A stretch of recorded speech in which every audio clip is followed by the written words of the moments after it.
They laughed when I placed my handmade quilt on the gift table. "Is that all you could afford?" my sister's friends whispered.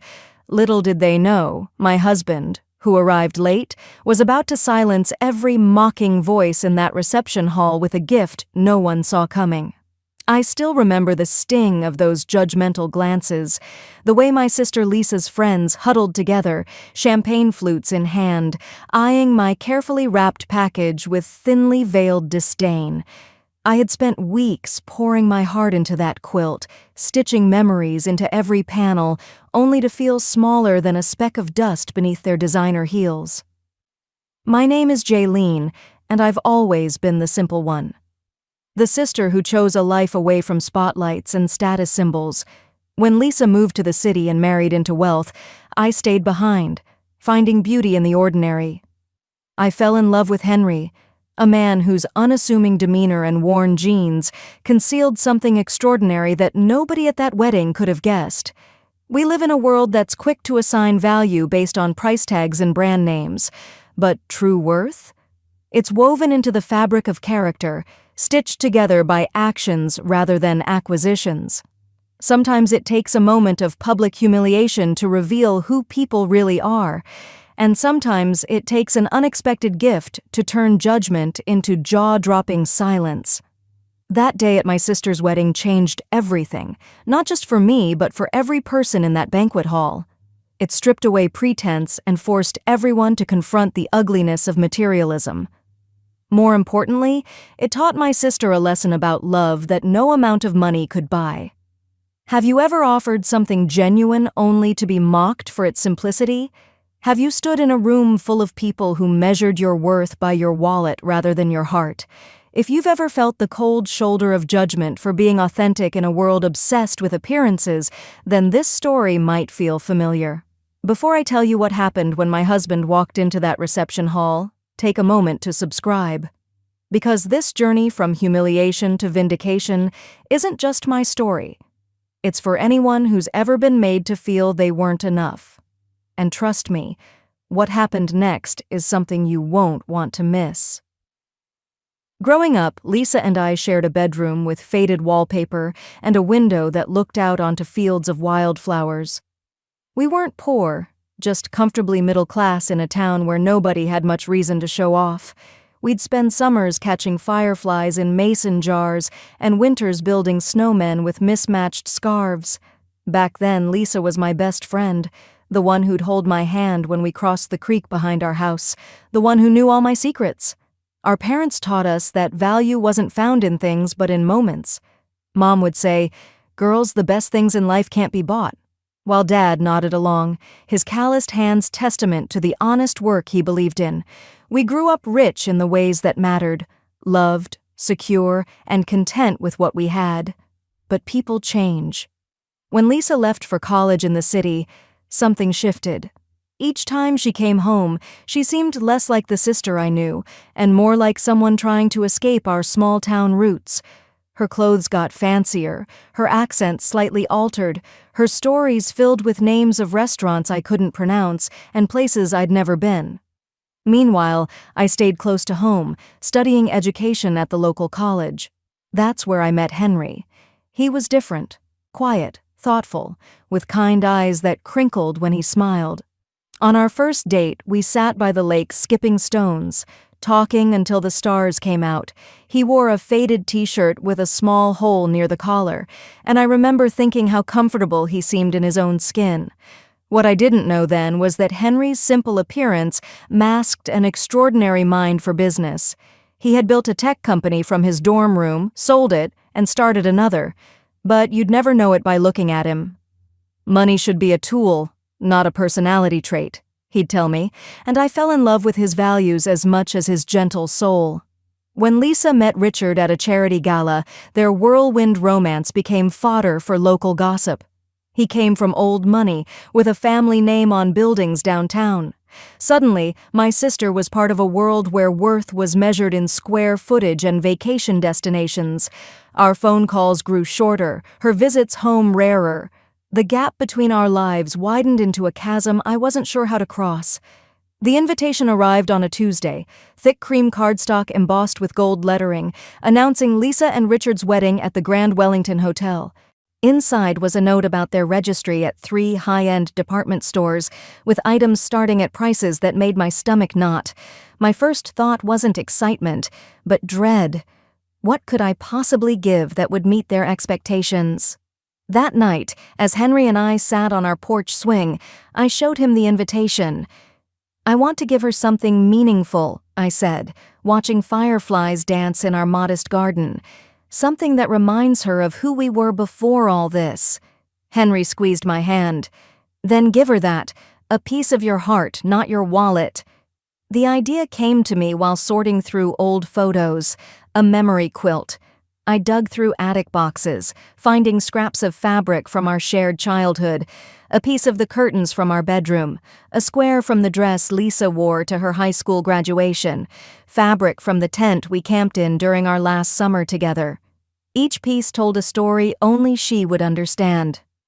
For 6 weeks, I worked every evening after my teaching job, cutting, arranging, and stitching. My fingers grew calloused, but with every stitch, I felt like I was reaching across the divide between us, trying to remind Lisa of the sister she once knew. Henry watched me work with pride, though he warned me gently, people who value things over meaning might not understand this gift. Then he shared disappointing news. He had an unavoidable business meeting overseas and would miss the beginning of the wedding. "I'll try to make it for the reception," he promised, kissing my forehead. As the wedding approached, anxiety tightened around my chest like a vice.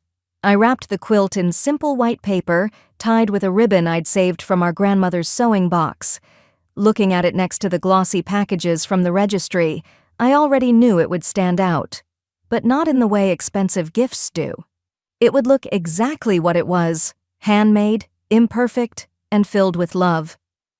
The night before the wedding, I called Lisa. "I'm looking forward to tomorrow," I lied, fighting the knot in my throat. "It's going to be perfect," she replied, her voice distant with excitement. "Wait until you see everything." Perfect, I thought as I hung up. But by whose definition? The Grand Wellington stood like a palace of marble and glass, its circular driveway lined with luxury cars being valeted by men in crisp uniforms. I parked my 10-year-old sedan myself in a far corner of the lot where it wouldn't be too noticeable. Taking a deep breath, I checked my reflection in the rearview mirror. My department store dress suddenly felt inadequate despite being the nicest thing I owned. Clutching my gift, I walked through the imposing entrance, immediately enveloped in a world of excess. Crystal chandeliers hung from soaring ceilings, while elaborate floral arrangements scented the air with roses and lilies. Champagne flowed freely, carried on silver trays by staff who looked more polished than most of the guests. "You must be the sister," said a woman with perfectly coiffed hair, eyes flicking over my outfit before settling on my face with a smile that didn't reach her eyes. "Lisa has mentioned you. You teach kindergarten, right? How rewarding." Before I could respond, she'd drifted away to greet someone more important. This scene repeated itself throughout the pre-ceremony reception. Introductions that felt like assessments, conversations that died quickly when people learned I wasn't someone in their world. Lisa's future in-laws, the Andersons, were holding court near the bar. Mrs. Anderson wore diamonds at her throat that caught the light with every movement. When she spotted me, her eyebrows raised slightly. "Jaylene, isn't it? We've heard so little about you." The implication hung in the air. I wasn't worth mentioning.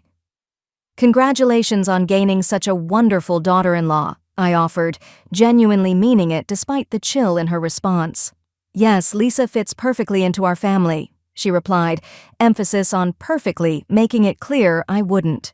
The gift table nearly took my breath away, packages wrapped in designer paper, boxes from jewelers and luxury brands, envelopes likely containing checks with impressive figures. With hesitant hands, I placed my simply wrapped quilt among them. It looked so out of place, like I felt. From across the room, I caught Lisa's eye as she stood surrounded by bridesmaids in matching silk dresses. For a moment, I saw a flicker of my sister. She smiled and waved. But when her gaze fell to the gift I'd just placed, Something shifted in her expression. Was it embarrassment? My heart sank as she quickly turned back to her friends, laughing too loudly at something someone said.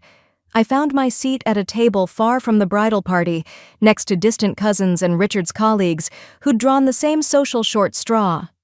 As I sat alone, I sent Henry a text. "Wish you were here. I feel invisible." His reply came quickly. "You're the most visible person in any room. They just don't have the eyes to see it yet." It happened during the cocktail hour after the ceremony. I was standing alone near a window, watching the sunset paint the sky in colors that reminded me of home when I overheard them. A cluster of Lisa's friends gathered around the gift table. "Oh my God, what is this? Did someone bring their laundry?" One of them lifted my package, the paper crinkling under her manicured fingers. Another joined in. "It feels like fabric? Maybe it's a tablecloth?" Their laughter cut through the ambient chatter like glass. "It's from the sister," someone stage whispered, "the one who couldn't afford something from the registry."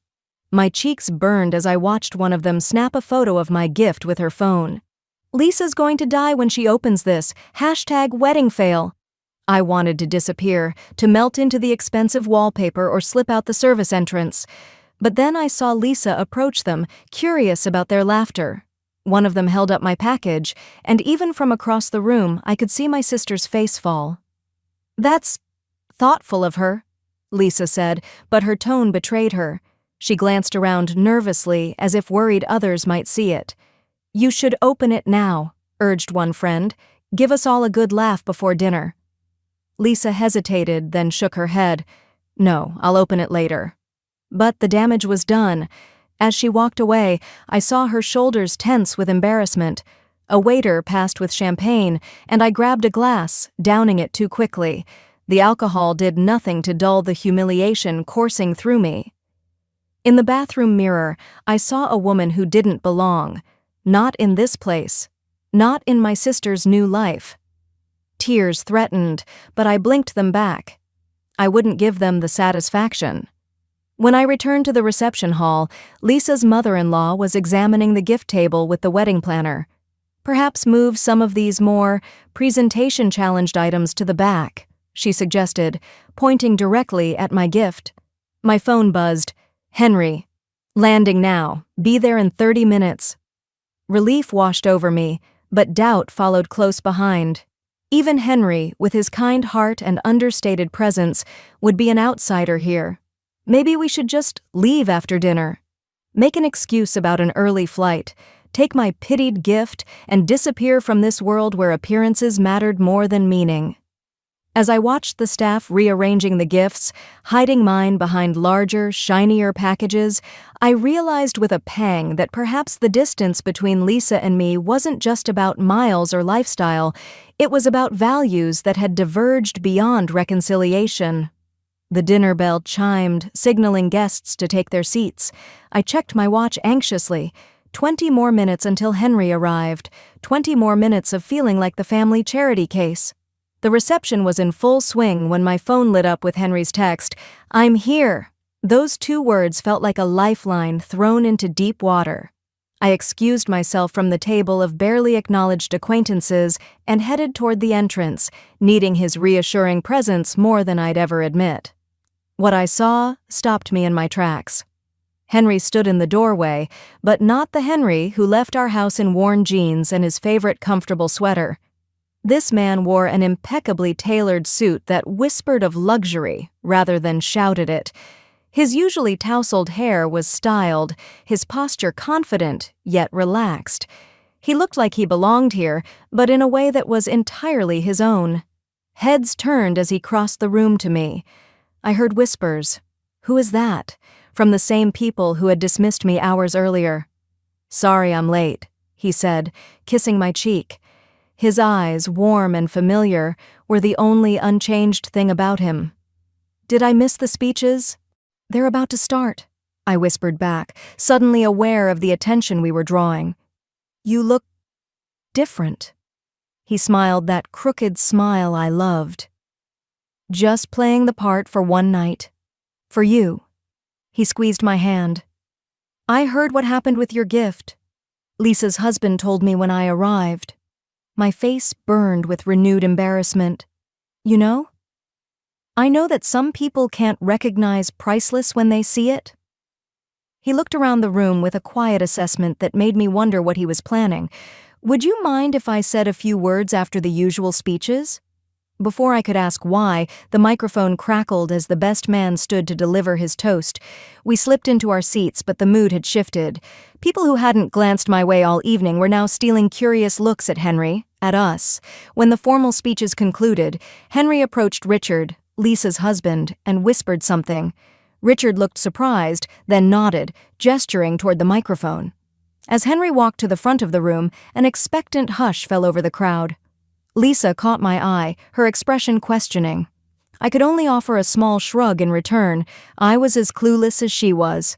For those who don't know me, Henry began, his voice carrying effortlessly, I'm Jaylene's husband. I'm sorry I missed the ceremony. International business that couldn't wait. He paused, surveying the room with the quiet confidence of someone used to commanding attention when necessary. I understand there's been some interest in gifts today. Before I share why I asked to speak, Henry continued, his voice warm but carrying a hint of steel beneath, I want to tell you about my wife, Jaylene. The room stilled completely, all eyes on him. When I first met her, she taught me what true wealth looks like. It's not in bank accounts or brand names. It's in how you treat people when no one's watching. It's in the time you give, not the money you spend. He gestured toward me, and I felt 100 pairs of eyes turn in my direction. Jaylene spent weeks creating a quilt for her sister, not because she couldn't afford something from a store, but because she wanted to give something money can't buy, memories stitched together with love. Each piece of fabric tells a story only sisters would understand. Lisa's eyes widened, a faint blush coloring her cheeks as understanding dawned. I've been fortunate in business, Henry continued modestly. More fortunate than most know. We choose to live simply not because we must, but because we've seen how excess can empty rather than fill a life. Murmurs rippled through the crowd. Mrs. Anderson leaned forward, her diamonds catching the light as she whispered urgently to her husband. Lisa, Richard, Henry addressed them directly, I believe the greatest gift isn't what fits in a box or on a registry. It's the foundation on which you build your life together. He reached into his jacket and withdrew an envelope. Which is why Jaylene and I wanted to give you something to start that foundation properly. With a nod to the event coordinator, the lights dimmed and a projection appeared on the wall behind him. A stunning Mediterranean-style villa overlooking the ocean, exactly the dream home Lisa had described over Christmas dinner last year. This is Villa Serena on the Costa del Sol, Henry said, as gasps echoed around me. The deed is in this envelope, free and clear. Your dream home, as described to us, waiting for your first visit as husband and wife. Complete silence fell over the hall. Lisa's hand flew to her mouth, tears streaming down her face. Richard stood frozen, champagne glass halfway to his lips. Because family doesn't measure love in dollars, Henry continued softly. But sometimes it's nice to show that love in ways everyone can understand.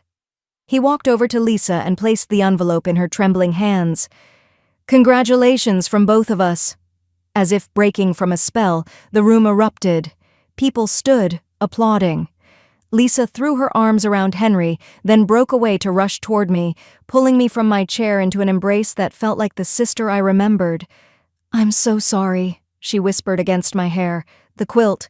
I want to see it now. Please. Behind her, I could see Richard shaking Henry's hand vigorously, while the Andersons hovered nearby, their expressions transformed from cool assessment to eager interest. The gift table was quickly abandoned as staff brought forward my humble package at Lisa's insistence. With trembling fingers, she unwrapped it there in front of everyone, gasping as she recognized each fabric square and the memories they held. This is from Grandma's kitchen curtains, she said, voice breaking. And this is from the dress I wore to prom when Joey Sanders stood me up and you stayed home with me instead of going with your date. Each square she identified brought fresh tears, and I realized that somewhere beneath the polished exterior, my sister still remembered who we had been to each other. The reception transformed after Henry's announcement. People who had barely acknowledged my existence now orbited around us like eager satellites, their interest transparent and their smiles wide. Lisa hadn't let go of the quilt, keeping it draped over her arm even as she greeted guests, occasionally touching a square of fabric with reverent fingers. "Jaylene, darling," Mrs. Anderson materialized beside me, diamonds glinting like her suddenly warm eyes. "We simply must have you and Henry over for dinner next week. Richard has told us so little about your husband's business ventures." I smiled, recognizing the pivot for what it was. That would be lovely, though Henry travels frequently. His work with sustainable technology keeps him quite busy. Sustainable technology? Mr. Anderson joined the conversation, interest piqued. Not evergreen solutions? I read about them in Forbes last month. Among other projects, I replied, feeling neither smug nor apologetic, just tired of the games. Lisa appeared at my elbow, still clutching the quilt. "Can we talk?" she asked softly, nodding toward the terrace. I followed her outside, where the night air provided welcome relief from the reception's stuffiness. "Why didn't you tell me?" she asked once we were alone. "About Henry? About what you could have given?" I leaned against the stone balustrade, looking out at the manicured gardens. Would it have mattered? Would knowing we had money have made my gift more valuable to you? She had the grace to look ashamed. Yes. I don't know. She smoothed her hand over the quilt. I forgot who we were, didn't I? We both changed, I conceded. But I never stopped seeing you as my sister first, not as Richard's wife or the Andersons' daughter-in-law. Tears welled in her eyes again. When I saw this on the gift table, I was embarrassed. Not because it wasn't expensive, but because I knew instantly how much time you'd put into it, time I wouldn't have given. It made me feel shallow. You're not shallow, Lisa. Just caught up in a world that measures worth differently. Inside, I could see Henry surrounded by curious guests, handling the attention with his usual, unassuming grace. He caught my eye through the glass and raised an eyebrow in question. I nodded slightly. I was okay. "Why did he do it?" Lisa asked, following my gaze. "The house, the announcement, it wasn't just generosity, was it?" "No," I admitted. "When he heard about how people reacted to my gift, he wanted to make a point, not to shame anyone, but to remind you of something I think you already know, that the value of a gift isn't in its price tag." Lisa was quiet for a long moment. "I miss who we used to be," she finally said. "She's still here," I replied, touching a square of fabric from our childhood bedroom curtains. "We both are." Later, as Henry and I prepared to leave, Richard approached us, still slightly dazed by the evening's turn of events. "I don't know how to thank you," he began, but Henry shook his head. "Just be good to each other," he said simply, "and maybe remember that worth isn't always visible at first glance." In the car, driving away from the glittering hotel, I finally asked Henry, was it necessary? The house? The reveal? He took my hand, his eyes on the road. Probably not. But sometimes a lesson needs to be dramatic to stick. He glanced at me. "Besides, I saw how they looked at you, how they made you feel small. No one does that to my wife." I smiled, realizing that his gift wasn't just to Lisa and Richard, it was to me. A public declaration that I was never the lesser sister, never someone to be pitied or dismissed.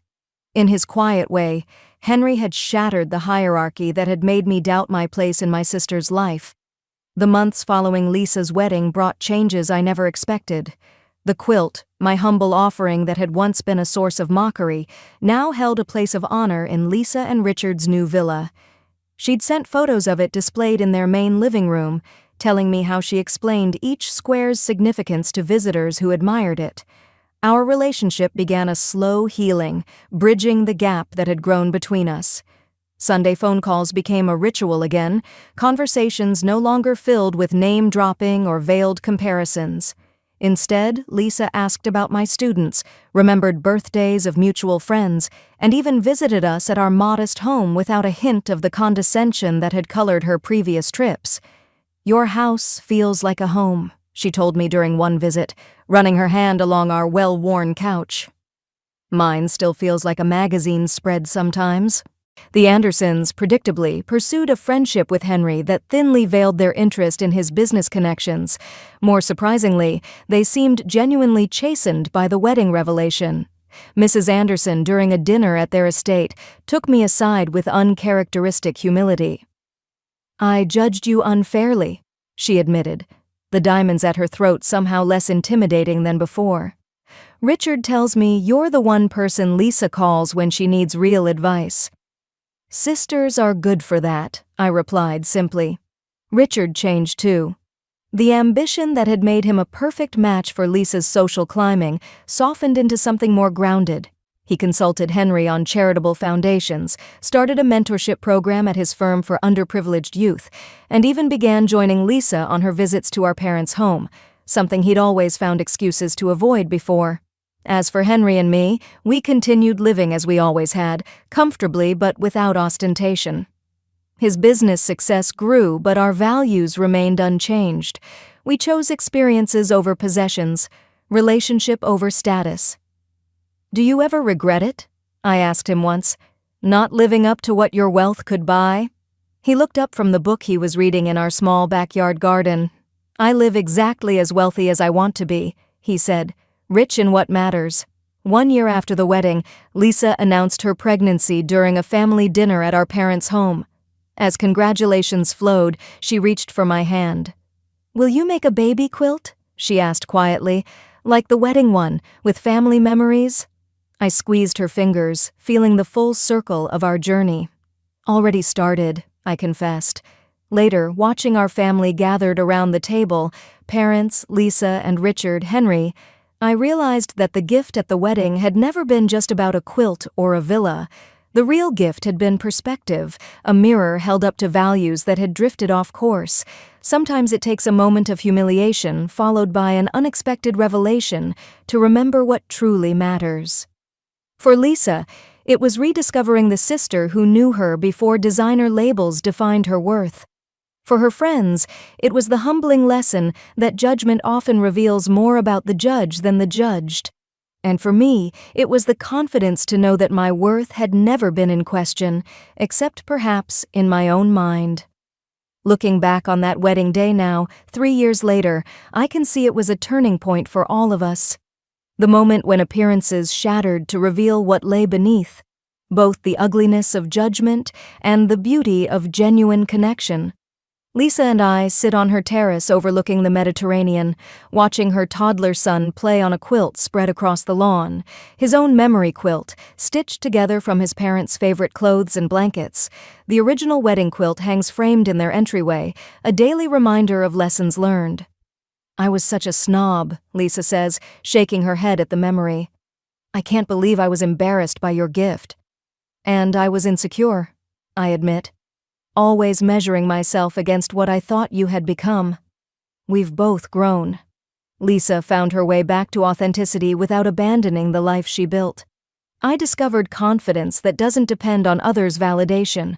Our relationship is stronger for having been tested, more honest for having faced our worst moments together. Henry's company has gone public since then, making news that finally revealed to the world what few had known. When asked about his modest lifestyle in interviews, he always says the same thing. Success should change your opportunities, not your character. The friends who mocked my gift at the wedding? Most drifted away as Lisa's priorities shifted. A few, humbled by the experience, became more genuine. Mrs. Anderson now heads a charity supporting handmade crafts from rural artisans, an irony not lost on any of us. Life has a way of balancing accounts, of revealing true worth in unexpected moments. That day, standing humiliated beside a gift table, I couldn't have imagined how a single quilt and an extraordinary gesture would realign so many lives. If you've ever been judged for offering something genuine in a world that values glitter over gold, remember this. True worth isn't determined by observers. It's intrinsic, woven into the fabric of who you are and the love you choose to give.